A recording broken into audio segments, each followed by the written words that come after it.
Hello friend, तो स्वागत है आपका आपके और हमारे चैनल ऑनलाइन विद्यालय पे। तो हमने पिछली बार एक्सरसाइज 1.1 कंप्लीट कर ली थी। अब हम आज करने वाले हैं एक्सरसाइज 1.2। और एक्सरसाइज 1.2 में हमको इर्रेशनल नंबर्स के बारे में पढ़ना है। हमने पिछली एक्सरसाइज में natural number, whole number, integers और रेशनल नंबर के बारे में पढ़ा था। अब जो हमको पढ़ना है वो पढ़ना है इर्रेशनल नंबर के बारे में। तो चलिए शुरू करते हैं। आशा है आप सभी ठीक होंगे। इर्रेशनल नंबर क्या होते हैं? रेशनल नंबर क्या होते थे? रेशनल नंबर होते थे हमारे ऐसा नंबर जिसको हम p/q की फॉर्म में लिख सकते हैं, p/q की फॉर्म में लिख सकते हैं, फ्रैक्शन के फॉर्म में लिख सकते हैं या रेशियो के फॉर्म में लिख सकते हैं। ऐसे नंबर्स को हम कहते थे रेशनल नंबर। इर्रेशनल नंबर क्या होते हैं? ऐसे नंबर जिनको हम p/q की फॉर्म में नहीं लिख सकते, ऐसे नंबर को हम कहते हैं इर्रेशनल नंबर। हमने पढ़ा था कि जो भी नेचुरल नंबर होते हैं, होल नंबर होते हैं, इंटीजर्स होते हैं, या आपने इवन नंबर, ऑड नंबर के बारे में पढ़ा होगा, प्राइम नंबर, कंपोजिट नंबर के बारे में पढ़ा होगा, ये सभी रैशनल होते हैं।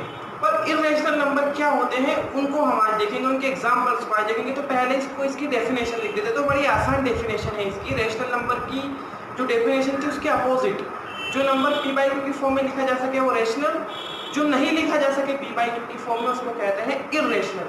तो क्या होते हैं irrational number? Any number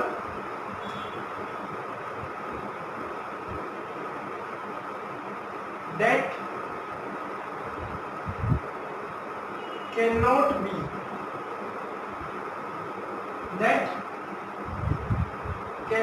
return कह दो या एक्सप्रेस्ड कह दो इन द फॉर्म p/q।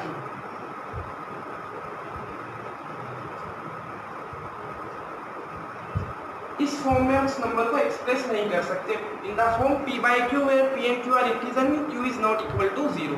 इस फॉर्म में हम इर्रेशनल नंबर को एक्सप्रेस नहीं कर सकते। इर्रेशनल नंबर के एग्जांपल्स क्या होते हैं? तो इर्रेशनल नंबर का जो एग्जांपल है, जितने भी नंबर रूट के अंदर पाए जाते हैं, रूट के बारे में आपको पता होगा, स्क्वायर रूट, इसके एग्जांपल्स की बात कर रहे हैं हम, इसके एग्जांपल्स।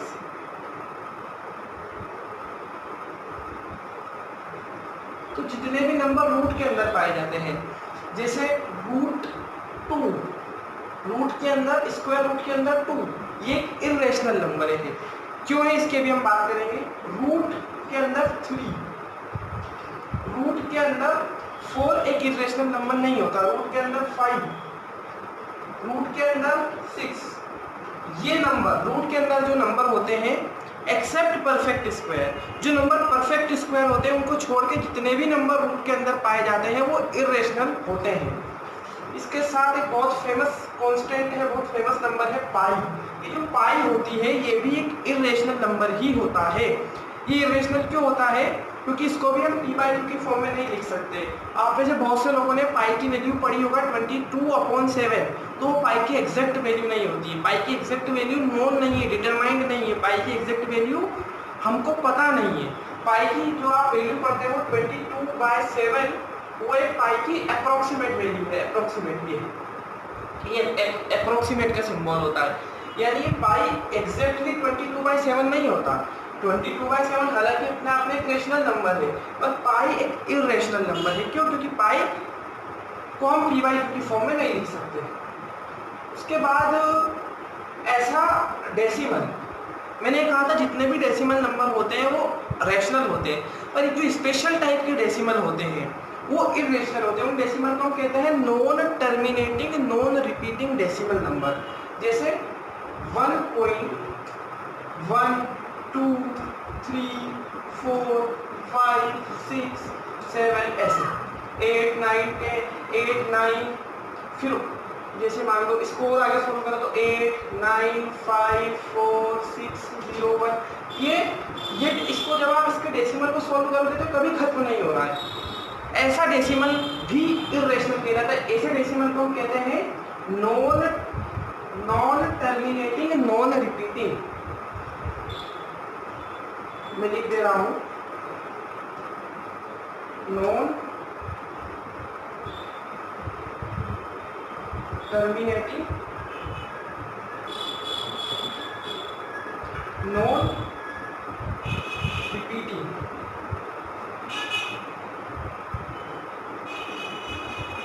देखो ये कभी खत्म नहीं होगा, ये चलता रहेगा, इसका कुछ ना कुछ आंसर आता रहेगा। तो ये देखो ना, तो ये टर्मिनेट हो रहा है, यानी इसका डेसिमल जो एक्सपांशन है वो ना कभी खत्म होता है और ना ही रिपीट कर रहा है। रिपीट करने का मतलब क्या होता है, जैसे मान लो ये है 1.313131, ये रिपीट कर रहा है, 3131 रिपीट कर रहा है, तो ये रेशनल नंबर है। पर ये जो नंबर है इर्रेशनल है। क्यों? क्योंकि ना तो ये रिपीट कर रहा है ना खत्म हो रहा है। अब जैसे ये खत्म नहीं होगा पर ये रिपीट करेगा तो ये रेशनल है। और जो भी non terminating non repeating decimal होते हैं उनको हम इर्रेशनल कहते हैं। कैसा decimal? Non terminating non repeating. तो ये कुछ एग्जांपल्स हैं। अब मैं क्या बता रहा था आपको कि रूट के अंदर 4 जो रहता है, रूट 4 एक रेशनल है। रूट 4 रेशनल क्यों है? रूट 4 रेशनल इसलिए है क्योंकि रूट 4 को जब आप सोल्व करते हो तो आपको 2 मिल जाता है आंसर में। अगर आपको रूट सोल्व करना आता है तो आपको पता होगा कि इसको जब हम सॉल्व करेंगे तो 2 मिलेगा। देखो इसको कैसे सॉल्व करते हैं, जिनको नहीं याद है वो देख लीजिए एक बार। रूट 4 को हम 2 का स्क्वायर 2 × 2 लिख सकते हैं, और जब भी रूट के अंदर कोई नंबर 2 बार मल्टीप्लाई हो जाए तो रूट हटा सकते हैं और सिंपल 2 लिखा जा सकता है। ऐसे रूट 9, इसको हम 3 × 3 लिख सकते हैं, 3 3 जा 9 होता है ना, तो ये 3 होगा। ऐसे रूट 16, रूट 25, इसको 4 × 4 लिखा जा सकता है, इसको 5 × 5 लिखा जा सकता है, तो इसकी वैल्यू 4 हो जाएगी, इसकी वैल्यू 5 हो जाएगी। तो ये क्या है? 2 3 4 5 ये इंटीजर्स है, ये नेचुरल नंबर है, तो ये तो रेशनल होंगे क्योंकि इनको 2 को 2 बाय 1 लिखा जा सकता है। तो ये जो है आपके ये सारे रेशनल हैं। ये रूट के अंदर ये जो वैल्यूज है 4 9 16 25 ये जो रूट के अंदर ये वैल्यूज है ये रेशनल है। बाकी ये जो वैल्यूज मैंने लिखी है root 2 root 3 root 5 root 6 root 7 root 8 root 9 नहीं होगा, रूट 10 ये आपके इर्रेशनल है। तो ये नंबर्स जो है इनको हम इर्रेशनल कहते हैं। तो आप अभी इतना नोट कीजिए, फिर हम इनके बारे में और बात करते हैं। तो अब हमने देखा इरेशनल नंबर क्या होते हैं। अब हम देखेंगे कि इनको नंबर लाइन पे कैसे रिप्रेजेंट किया जा सकता है। जैसा कि आप सभी को पता होगा हर रेशनल नंबर को हम नंबर लाइन पे रिप्रेजेंट कर सकते हैं, वैसे ही हम हर इरेशनल नंबर को भी नंबर लाइन पे रिप्रेजेंट कर सकते हैं।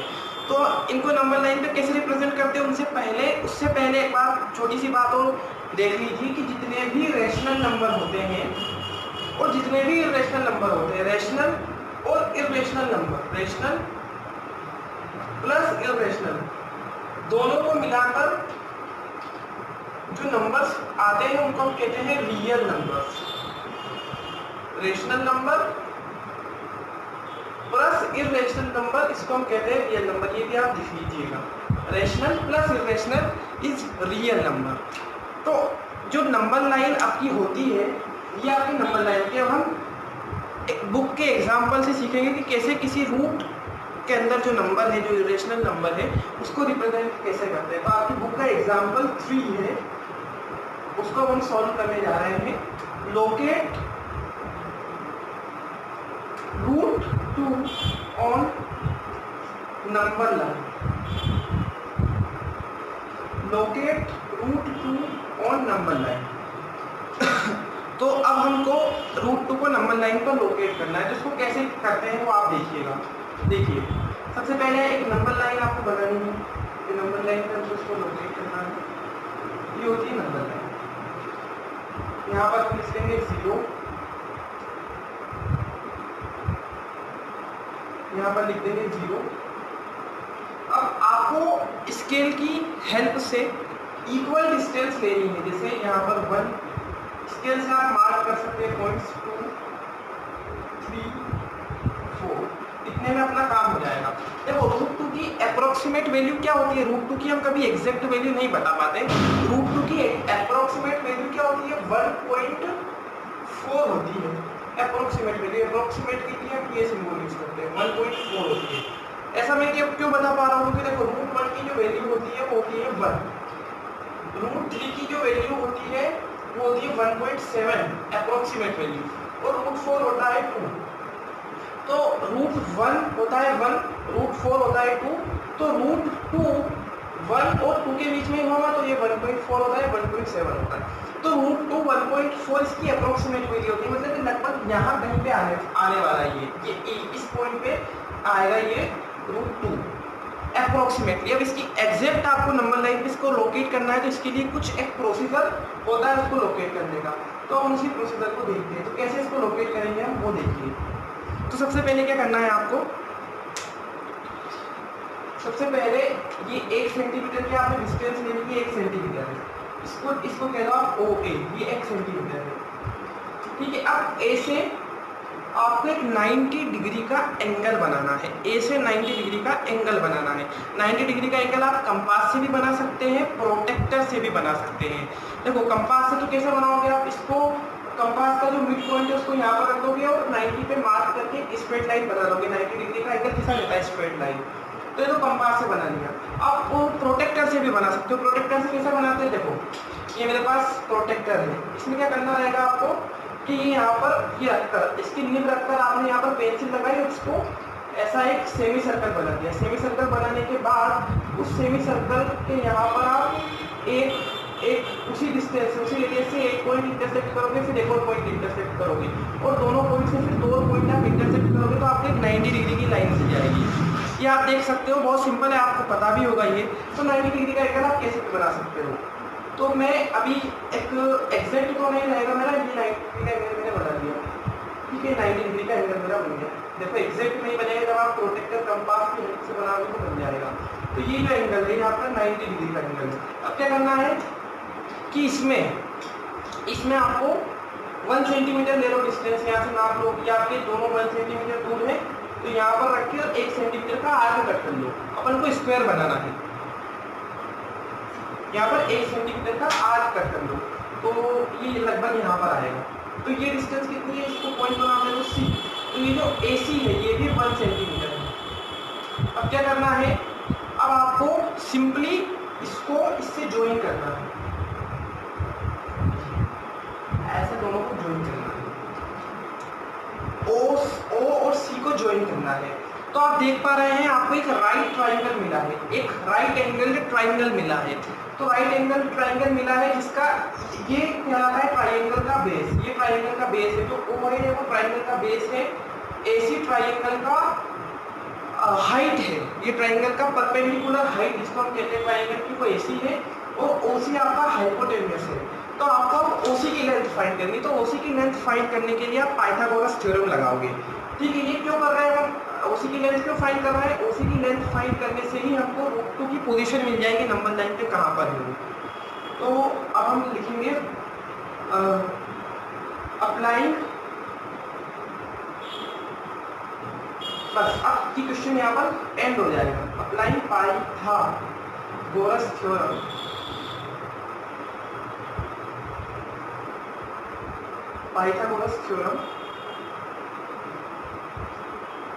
इन ट्राइंगल को कौन सा है ये,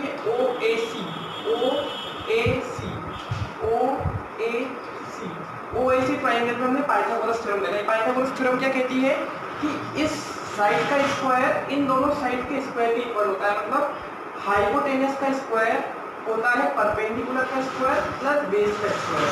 अब यहाँ पर हाइपोटेनस मैंने कहा OC है, मतलब OC का square is equals to OA का स्क्वायर प्लस AC का स्क्वायर, OA का स्क्वायर प्लस AC का स्क्वायर। अब OA की जो लेंथ है वो है 1 सेंटीमीटर, तो 1 का स्क्वायर, और AC जो है वो भी है 1 सेंटीमीटर यानी 1 का स्क्वायर। तो यहाँ से OC स्क्वायर कितना मिलेगा आपको, OC स्क्वायर मिलेगा 1 स्क्वायर प्लस 1 स्क्वायर, 1 का स्क्वायर होता है 1, तो 1 प्लस 1, तो OC स्क्वायर मिल गया आपको 2।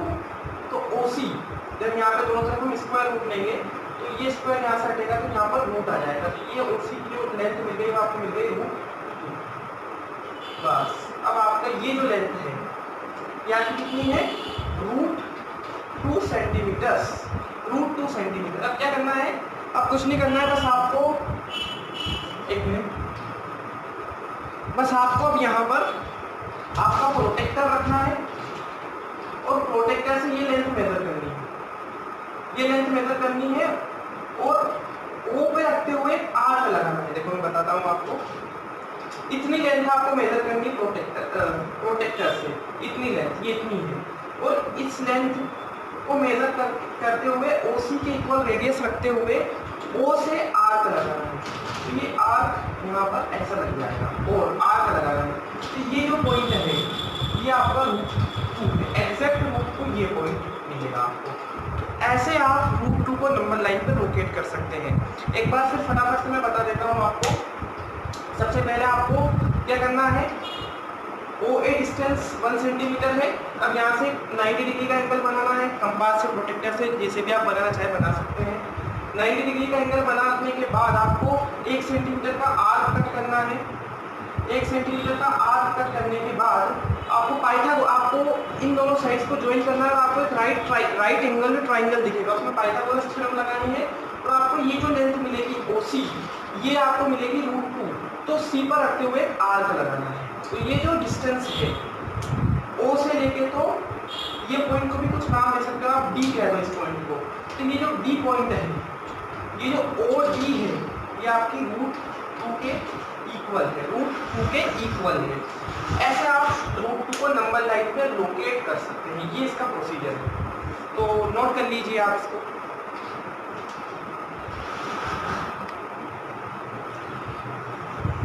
चलिए तो अब देखते हैं √3 को कैसे आप नंबर लाइन पे लोकेट कर सकते हैं। √3 को, ये आपके एग्जाम्पल 4 है बुक का। तो √3 को लोकेट करने के लिए पहले √2 को लोकेट करना पड़ेगा, जो हम पहले कर चुके इससे पहले वाले एग्जाम्पल में। √3 को लोकेट करना बहुत आसान है, बस इसके आगे थोड़ा सा आपको एक कंस्ट्रक्शन और करना रहेगा। ये जो C पॉइंट है, यहाँ से 90 डिग्री का एंगल आपको बनाना है, परपेंडिकुलर लाइन आपको यहाँ से बनानी है जिसकी लेंथ 1 सेंटीमीटर है। तो अगेन आप परपेंडिकुलर लाइन कैसे भी बना सकते हैं, कंपास से, प्रोटेक्टर से। तो मैं अभी एक रफ बना रहा हूँ, आप जब बनाएंगे तो बिल्कुल एग्जैक्ट बन जाएगी। ये ऐसे, ये 1 सेंटीमीटर की होनी चाहिए, ये आपका √2 है, पता है आपको, ठीक है। ये आपकी 1 सेंटीमीटर की मैंने एक परपेंडिकुलर लाइन बना दी। परपेंडिकुलर लाइन मतलब ये जो एंगल है ये आपका 90 डिग्री है, ठीक है। अब इस पॉइंट को कुछ आप नेम कर दीजिए, जैसे अपना E कह दीजिए इसको आप। इसको और O पॉइंट को ज्वाइन कर दो, इसको और O पॉइंट को आप ज्वाइन करेंगे, इसको और O पॉइंट को ज्वाइन करना है। ये जो इसकी जो लेंथ है, ये लेंथ है 1 यूनिट या 1 सेंटीमीटर, ठीक है। अब क्या करना है, अब आपको वापस से पाइथागोरस थ्योरम लगानी है। अब जो आपका ट्राइंगल है वो ट्राइंगल आपका है OCE ट्राइंगल में पाइथागोरस थ्योरम लगानी है। Pythagoras theorem right angle triangle में लगती है, ऐसा ट्राइंगल जिसमें एक 90 डिग्री का एंगल। तो आप देख रहे हो हमने परपेंडिकुलर बनाते हुए 90 डिग्री का एंगल अभी बनाया था। तो अब लगा रहे हैं Pythagoras theorem in triangle OCE। Pythagoras theorem वापस से हाइपोटेनस का square is equals to perpendicular का स्क्वायर प्लस बेस का स्क्वायर, ये होगी पाइथागोरस थ्योरम। अब यहाँ पे हाइपोटेनस क्या है आपका, देखो ये जो है √2 ये आपका बेस है, और ये जो 1 है ये √2 यानी जो OC है वो आपका बेस है। EC जो है आपका वो परपेंडिकुलर लाइन है। तो यहाँ पे हाइपोटेनस जो है आपका OE है, तो OE का square is equals to OE का square is equals to OC का स्क्वायर प्लस EC का स्क्वायर। तो आप देख रहे हो कि एक तो आपका √2 है, OC तो आपका √2 है, √2 का स्क्वायर प्लस EC का स्क्वायर। आपकी 1 यूनिट है, मैंने अपने हाथों से इसको कंस्ट्रक्ट किया था 1 यूनिट।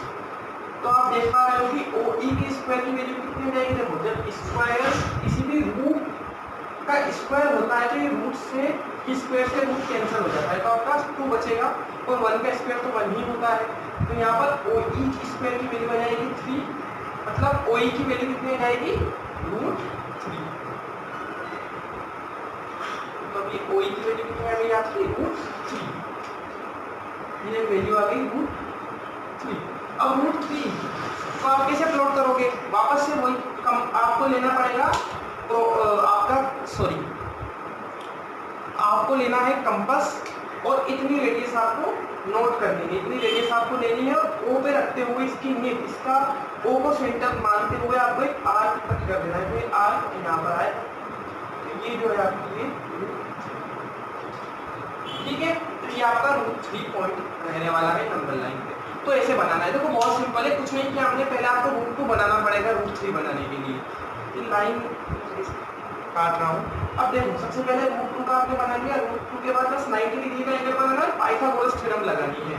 तो यहाँ पर √3 ही रहेगा, ये पॉइंट √3 बनाना कैसे है, कंपास को इतना रखना है, इतनी रेडियस लेनी है और R पे लगा देना है, O पे रखते हुए उसकी यूनिट को। ये है, ऐसे आप √3 को लोकेट कर सकते हैं। तो आप नोट कर लीजिए, इसके बाद हम करेंगे एक्सरसाइज के questions.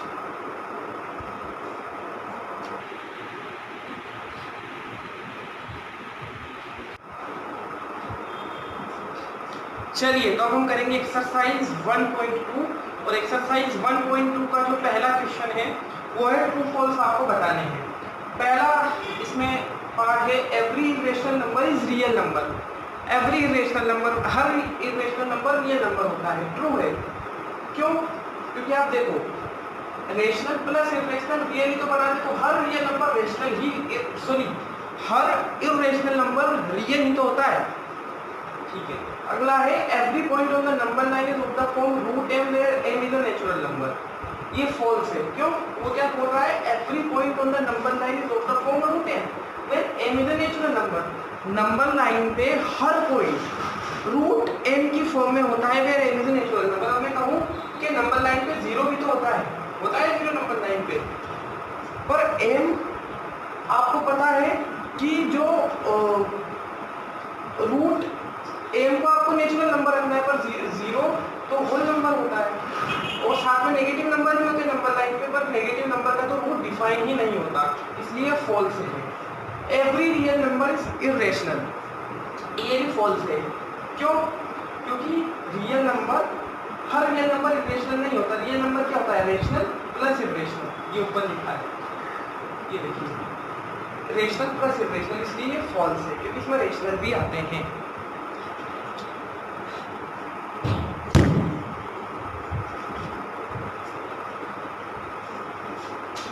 1.2 question number second. Are square root of every positive integer irrational if not give examples. वो पूछ रहे हैं कि स्क्वायर रूट हर पॉजिटिव इंटीजर का इरेशनल होता है, अगर नहीं होता है तो एग्जांपल दीजिए ऐसे नंबर का जिसका इरेशनल नहीं होता है। स्क्वायर रूट मतलब होता है ये, इसको कहते हैं रूट। अब वो पूछ रहा है हर पॉजिटिव नंबर का, हर पॉजिटिव इंटीजर का। तो इंटीजर 1, पॉजिटिव इंटीजर 1 से शुरू होते हैं, तो देखो 1 का क्या होता है, आपको पता होगा 1 का स्क्वायर रूट 1 ही होता है। स्क्वायर रूट कैसे सॉल्व करते हैं, ये 1 है, 1 को हम क्या लिख सकते हैं 1 × 1, और स्क्वायर रूट के अंदर किसी भी क्वांटिटी का अगर 2 बार मल्टीप्लाई हो जाए या उसका स्क्वायर हो जाए तो हम इसको बाहर लिख सकते हैं। जैसे ये √2 ऐसा कोई सा भी नंबर नहीं जिसका 2 बार मल्टीप्लाई करने पे 2 मिल सके, तो √2 का जो स्क्वायर रूट है वो इरेशनल है। √3 आपको 2 ऐसे नंबर मिलेंगे ही नहीं नेचुरल नंबर जिनका मल्टीप्लाई करके आप √3 आपको मिल पाए, तो ये भी एक इरेशनल नंबर, यानी इसका √3 का स्क्वायर रूट भी इरेशनल है। √4 कि क्या ऐसे कोई 2 नंबर है जिनका मल्टीप्लाई करने पे √4 मिल सके, तो हाँ है। देखो 2 का मल्टीप्लाई 2 से करने पर आपको √4 मिल जाएगा, और जब हम 2 का मल्टीप्लाई 2 बार हो गया तो हम इसको बाहर लिख सकते हैं, तो ये 2 आ गया। तो अब क्वेश्चन पढ़ो, are square root of every positive number irrational.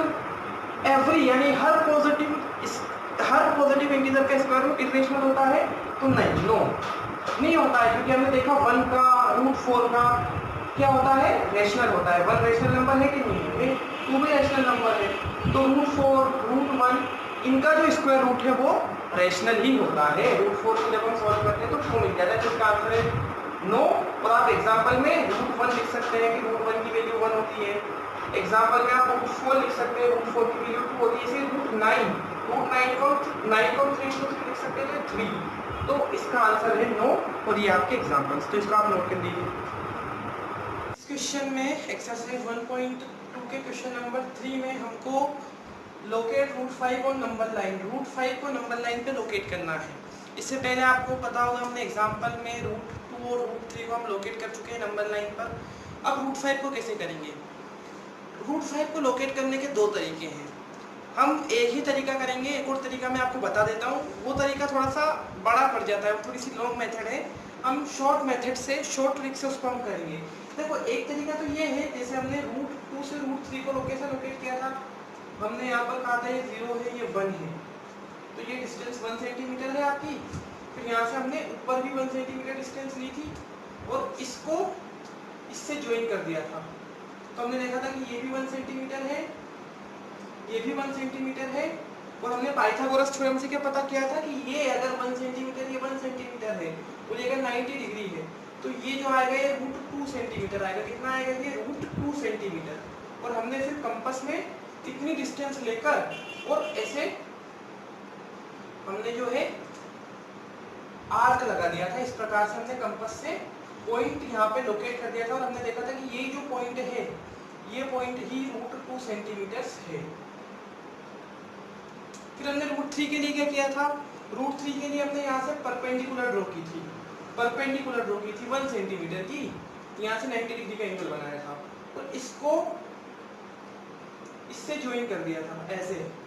और फिर हमने देखा था कि पाइथागोरस थ्योरम वापस हमने लगाई थी और हमने देखा था √3 सेंटीमीटर है, तो हमने कंपास में इतनी डिस्टेंस ली थी। कितनी डिस्टेंस? इतनी डिस्टेंस ली थी। ये इतनी डिस्टेंस हमने कंपास में ली थी। ये जो 0 से लेके, मतलब जो इसको अगर हम O पॉइंट कहते हैं, तो O से तो लेके तो यहाँ तक हमने कंपास में डिस्टेंस ली थी और यहाँ से आर्क लगा दिया था। क्या लगा दिया था? आर्क लगा दिया था इतनी डिस्टेंस लेके। तो ये जो आर्क आया था ये आपका थोड़ी आगे आएगा। तो ये √3 था आपका, ये √2 था, ये √3 था। अब √5 को लोकेट करना है, तो हम क्या करेंगे? वापस से एक परपेंडिकुलर लाइन बनाएंगे यहाँ से, जो कि 1 सेंटीमीटर रहेगी और इसको ज्वाइन कर देंगे इससे। अगर पाइथागोरस थ्योरम लगाएंगे तो हमको पाइथागोरस थ्योरम अगर आप लगाओगे तो आपको पता चलेगा कि ये √4 सेंटीमीटर है। √4 सेंटीमीटर मतलब 2 सेंटीमीटर। और आप फिर वापस से यहाँ से आर्क लगाओगे तो आपको दिखेगा कि ये जो पॉइंट मिलेगा आपको, ये मिलेगा आपको √4 यानी 2। √5 बनाने के लिए क्या करना पड़ता है? फिर वापस यहाँ से परपेंडिकुलर ड्रॉ करोगे आप ऐसे और इसको ज्वाइन कर दोगे इससे, तो ये आपको मिलेगा √5। और फिर यहाँ से आप ऐसे आर्क लगाओगे। तो ये तो एक तरीका है करने का, क्या परपेंडिकुलर बनाते जा रहे हो और आपको पॉइंट्स मिलते जा रहे हैं, ऐसे √6 बनाने के लिए और आगे। पर ये तरीका थोड़ा सा बड़ा पड़ जाता है, इसलिए हम एक शॉर्ट ट्रिक यूज करते हैं। मतलब इतना सब ना बनाते हो। मान लो आपके एग्जाम में क्वेश्चन आया कि √5 को नंबर लाइन पे लोकेट करो, सीधा ही क्वेश्चन आ गया, तो आप इतना सब नहीं करोगे। पहले √2 को लोकेट किया, फिर √3 को किया। ये बहुत, एक तो उस डायग्राम भी थोड़ा सा खराब हो जाता है और समझ में भी नहीं आता। तो हम एक शॉर्ट ट्रिक इसके लिए यूज करते हैं। देखो इसको मिटा करके मैं आपको बताऊंगा कि इसको कैसे आप सीधे ही लोकेट कर सकते हो। ये